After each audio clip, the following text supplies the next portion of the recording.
तो यीशु मसीह जब क्रूस पे मर रहे थे, उस समय उन्होंने श्राप को,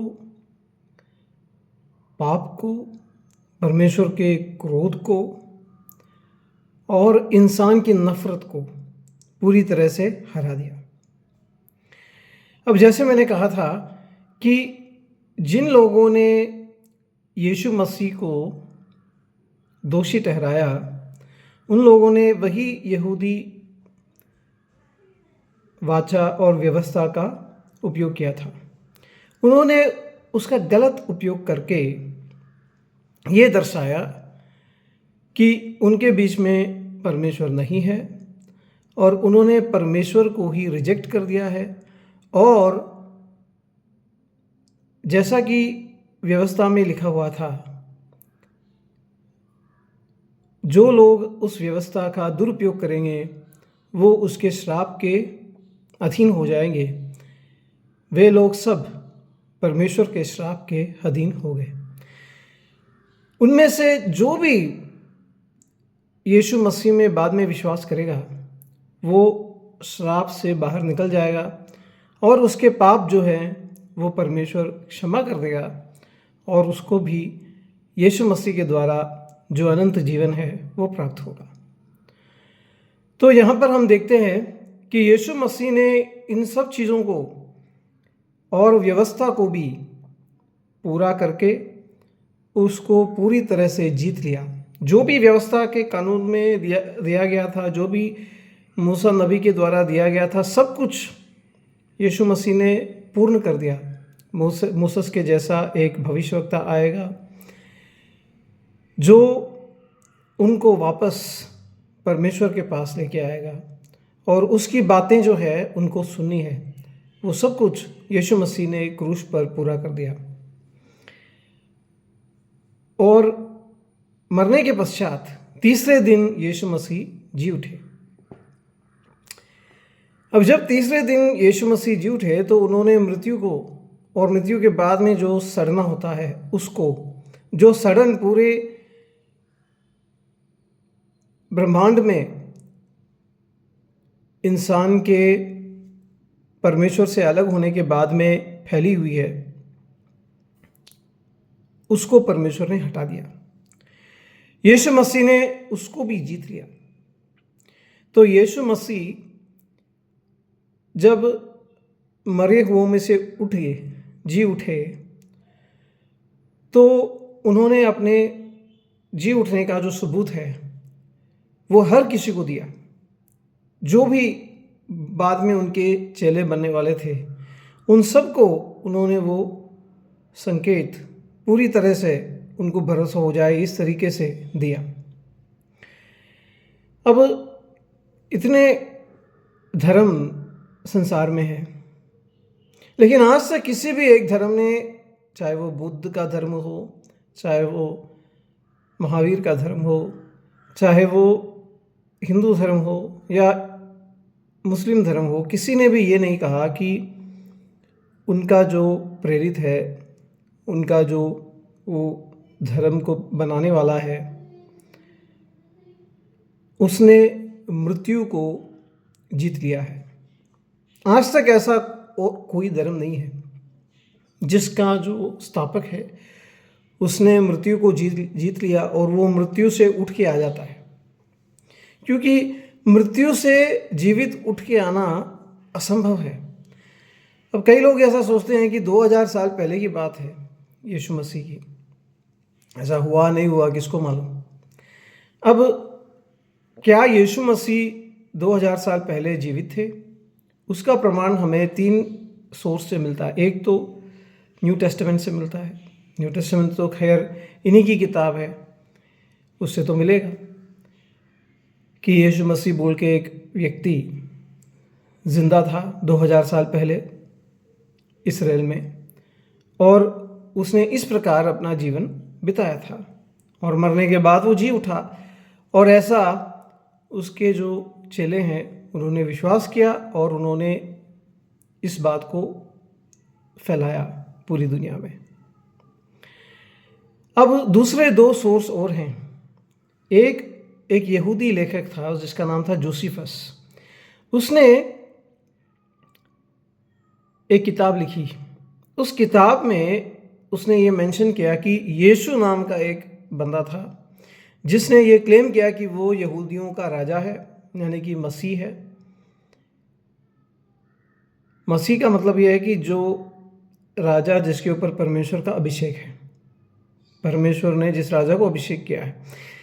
तो यीशु बोल के एक व्यक्ति था, उसने क्रिस्त यानी कि मसीह, क्रिस्त जो पद है वो मसीह का ग्रीक में ट्रांसलेशन है, वो मसीह हिब्रू में है, क्रिस्त क्रिस्तु जो है वो ग्रीक में है। उसका अर्थ एनॉइंटेड वन, यानी कि जिसको अभिषेक मिला है। और अभिषेक उन दिनों में यहूदियों के बीच में सिर्फ जो भविष्यवक्ता होते थे और पुरोहित होते थे या फिर राजा होते थे उनको मिलता था। अब यीशु मसीह ये कह रहा है कि मैं परमेश्वर का पुत्र हूँ, भजन संहिता 2 के हिसाब से। और परमेश्वर का पुत्र उस भजन में दाऊद जो राजा है अपने आप को कहता है। परमेश्वर, यीशु मसीह नहीं, परमेश्वर जो इस्राएल का परमेश्वर है, यहोवा, वो इस्राएल का राजा है और मैं परमेश्वर का पुत्र हूँ, मैं उसका रिप्रेजेंटेटिव होके इस्राएल के ऊपर राज कर रहा हूँ। अब यीशु मसीह जो है वो भी यही कह रहा है कि मैं परमेश्वर का पुत्र हूँ और मैं इस्राएल का रिप्रेजेंटेटिव हूँ, मैं इंसानियत का रिप्रेजेंटेटिव हूँ और परमेश्वर का भी रिप्रेजेंटेटिव हूँ। और उस तरीके से मैं इस्राएल के ऊपर और सारे संसार के ऊपर राज कर रहा हूँ।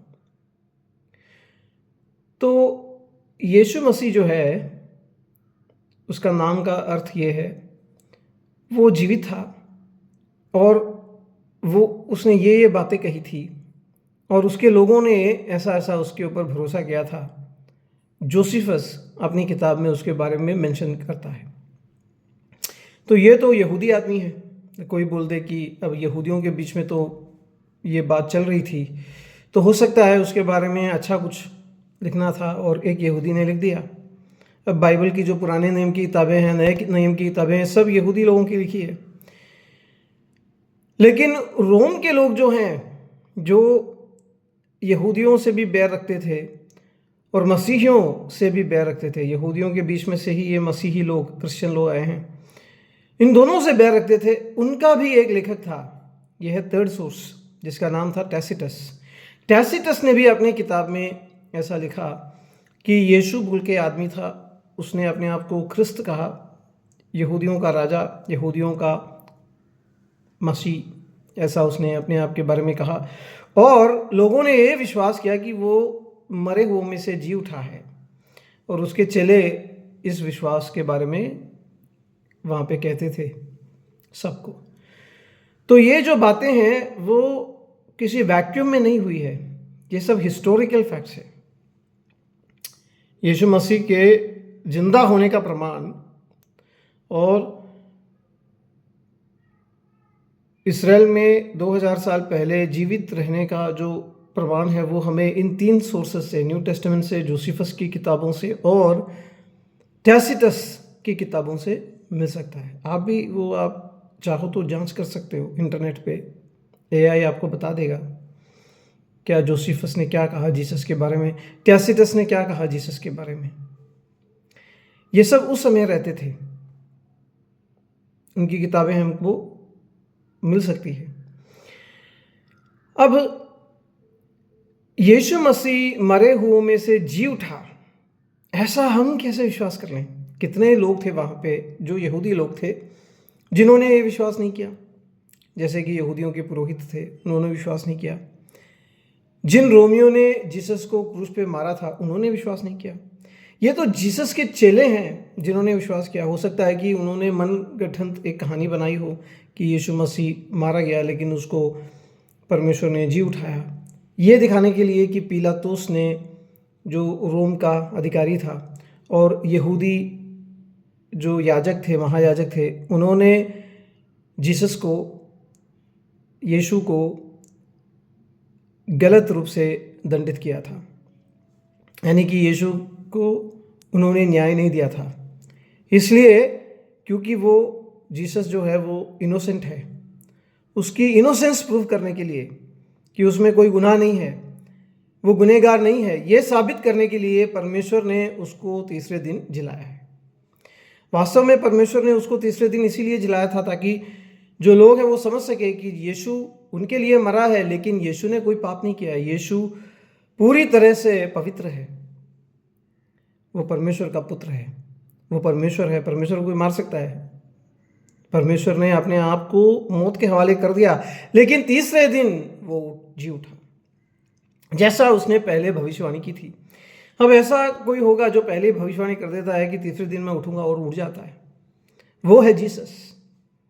अब जीसस ने ऐसा भविष्यवाणी किया और लोगों ने देखा ऐसा कह रहे हैं और उन्होंने लिख दिया, इससे क्या ये साबित हो जाएगा जीसस उठ गए थे? लेकिन इसमें आपको समझने की बात यह है कि जीसस को किसी कोने में ले जाकर उन्होंने मारा नहीं था। जीसस की मृत्यु सबके सामने हुई थी और उस मृत्यु का पूरा जो कांड है वो हम बाइबल में देखते हैं कि किस प्रकार से यीशु ने प्राण छोड़े। यीशु के मरने के बाद में उसके शरीर को उठाया गया और उसको दफनाया गया सही तरीके से, और उसके बाद में उसकी शरीर को जिस गुफा के अंदर रखा था उसको एक बड़ा सा एक पत्थर लगा के बंद कर दिया गया। और यहूदी लोग जो है वो रोम के अधिकारियों के पास गए और उन्होंने कहा कि ये तीसरे दिन जी उठेगा, ऐसा इसने पहले भविष्यवाणी की है, इसलिए वहाँ पे प्रोटेक्शन ज़्यादा चाहिए हमको। तो रोम के लोगों ने वहाँ पे सोल्जर्स को लगा दिए। अब रोम के सोल्जर्स उसको गार्ड कर रहे हैं। रोम जो है वो वहाँ की गवर्नमेंट है और ये यहूदी लोग जो है वो वहाँ के गुलाम है। गुलाम के पास और गुलामों के बीच में भी सबसे कमज़ोर लोग हैं यीशु मसीह के साथ जो होलिये थे, यीशु मसीह के चले। उनके पास क्या इतनी ताकत होगी कि वो रोम के अधिकारियों को, उनके सोल्जर्स को हरा दे और यहूदियों को जो उन्हीं के लोग हैं, महायाजक और उसकी सेना, उसको भी हरा दें और जीसस की डेड बॉडी को चुरा लें। आप ऐसा सोच सकते हो? जो लोग जीसस के मरने से पहले उसके साथ खड़े नहीं हो सके, उस टाइम में अगर बचाना होता तो बचा सकते थे, वो जीसस के मरने के बाद में उसकी डेड बॉडी को क्यों चुराएंगे? डेड बॉडी को चुरा के उनको क्या मिलेगा? अब जीसस था उनके बीच में सबसे पावरफुल, वो तो मर ही गया, इनके पास तो कोई पावर भी नहीं था, कुछ भी नहीं कर रहे थे लोग। तो ये लोग जीसस की बॉडी को चुरा के फिर जीसस जी उठा ऐसा झूठा बयान क्यों देंगे? अब जीसस जी उठा ये बाइबल में दिया गया है, इस प्रकार से हम जानते हैं, और वहां के लोगों ने देखा, इस प्रकार से हम जानते हैं। जोसेफस कह रहे हैं कि लोगों ने ऐसा कहा कि जीसस जी उठा। टैसिटस कहते हैं कि जीसस जी उठा, ऐसा लोगों ने कहा और लोग ये विश्वास करते थे। अब आज के ज़माने में अगर कोई कह दे कि महात्मा गांधी जी उठे तो हम विश्वास करेंगे? नहीं करेंगे। कौन विश्वास करेगा? कोई भी विश्वास नहीं करेगा। लेकिन 50 साल पहले की किताब में भी अगर किसी ने लिखी होती तो भी कोई विश्वास नहीं करता, क्योंकि उस समय तो महात्मा गांधी जी उठे नहीं। अब आप सोच के देखिए, 2000 साल पहले जब जीसस मरा था उसके तुरंत बाद ही किताबें लिख दी गई थी जिसमें यह कहा गया है कि जीसस मरों में से जी उठा। अगर इतनी बड़ी बात उनको कहनी थी और इतनी बड़ी बात में इतने लोग विश्वास कर रहे हैं तो इसमें कुछ ना कुछ सच्चाई तो होगी ना। अब कैसे हमको मालूम होता है? किताब से मालूम होता है। क्या मालूम होता है? कि जीसस को जिस कब्र में उन्होंने रखा था उसके आगे गार्ड भी थे, उसके आगे एक बहुत बड़ा पत्थर भी था, ये सब चला गया और जीसस जी उठे। और सिर्फ एक काम करना था यहूदियों को और रोमियों को, दोनों को मिला के इस पूरी की पूरी कहानी को बंद करने के लिए, जीसस के जी उठने की कहानी को और मसीही रिलीजन को पूरी तरह से बंद करने के लिए। वो क्या था कि जीसस की डेड बॉडी प्रोड्यूस करनी थी।